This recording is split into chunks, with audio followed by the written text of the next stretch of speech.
Bharatiya Janata party बहुत ही होशियार party है। हरियाणा हारी हुई जगह पर उन्होंने सरकार बना ली। महाराष्ट्र में लोगों को रोजगार और नौकरी मिलती थी, आज महाराष्ट्र के कारखाने यहां से छीन करके गुजरात भेजे जा रहे हैं। महाविकास आघाड़ी में एमवीए में समाजवादी पार्टी ने 12 सीटें मांगी हैं और हम वो लोग हैं जो कभी कभी कम सीटों पे भी संतुष्ट हो जाते हैं।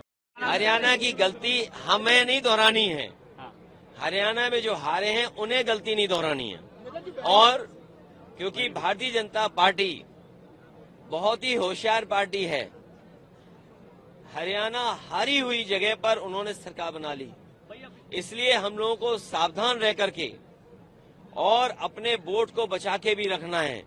क्योंकि बीजेपी के लोग जानते हैं महाराष्ट्र की सरकार अगर नहीं बनी तो दिल्ली की सरकार चली जाएगी, और महाराष्ट्र की सरकार इसलिए नहीं बनेगी क्योंकि महाराष्ट्र में लोग रोजगार और नौकरी करते थे, महाराष्ट्र में लोगों को रोजगार और नौकरी मिलती थी, आज महाराष्ट्र के कारखाने यहां से छीन करके गुजरात भेजे जा रहे हैं। जो प्रतिमा लगी थी छत्रपति शिवाजी महाराज को न केवल महाराष्ट्र के लोग बल्कि पूरे देश के लोग उन्हें मानते हैं, पूजते हैं, हमारे उत्तर प्रदेश के लोग भी मानते हैं।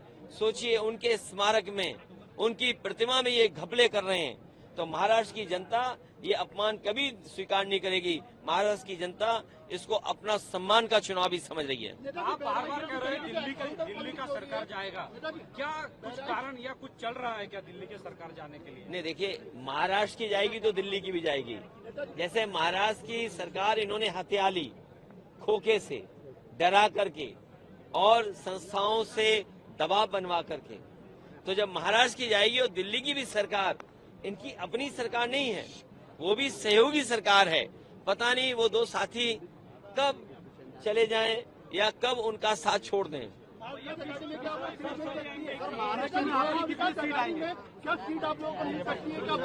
महाविकास आघाड़ी में एमवीए में समाजवादी पार्टी ने 12 सीटें मांगी हैं, 2 विधायक हमारे हैं और हम वो लोग हैं जो कभी कभी कम सीटों पे भी संतुष्ट हो जाते हैं। कम से कम सम्मान की तरह जिस तरीके से समाजवादी लोग यहाँ तैयारी कर रहे हैं, इरशाद हैं।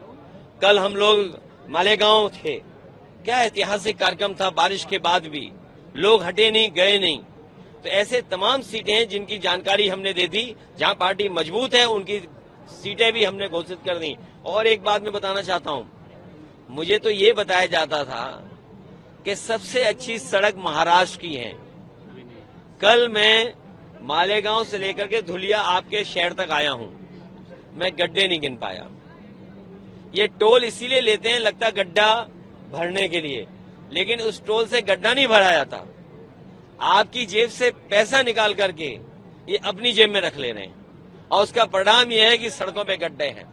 हमारे यहाँ उत्तर प्रदेश में जो सड़कें बनी हैं उसमें आप हवाई जहाज उतार सकते हैं, और जिस समय समाजवादी लोगों ने सुकोई, मिराज और हरक्यूलिस सड़क पे उतारा था, उसी समय देश के प्रधानमंत्री जी, देश के सड़क मंत्री ने ये कहा था कि हम ऐसी 30 हाईवे बनाएंगे जिन पर हवाई जहाज उतर सकता है। बताओ, यहाँ के तो सड़क मंत्री हैं, क्या आपके धुले और मालेगांव के बीच में हवाई जहाज उतर सकता है? नहीं। गड्ढे से बच जाओ तभी कुछ हो पाएगा। सर क्या अखिलेश यादव जी को लीडरशिप भूमिका में देखेंगे महाराष्ट्र में? लीडरशिप भूमिका में देखिए, समाजवादी पार्टी का संगठन है। देखिए, हमारी पार्टी का लक्ष्य है कि हमारा जनाधार बढ़े और बीजेपी को हरा लें। और बीजेपी को हराने के, इसलिए बीजेपी को हराना जरूरी है क्योंकि हमारे देश की जो संस्कृति है वो मिली जुली संस्कृति है। हमने सबको अपनाया है, उन्होंने हमें अपनाया है। जो लोग यहाँ आए, उस भारत भूमि पर जो लोग आए उन्हें अपना लिया, हमने उन्हें अपना लिया। और ये अरे रुक जाओ भाई, ये जो जगह है महाराष्ट्र, इसी से नारा दिया था क्विट इंडिया।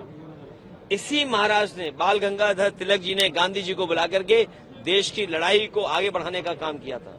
तो महाराष्ट्र का संदेश देश की राजनीति को बदलने वाला संदेश होगा। ये महाराष्ट्र का ऐतिहासिक चुनाव है, और हमारे यहाँ पर प्रत्याशी इरशाद भाई हैं।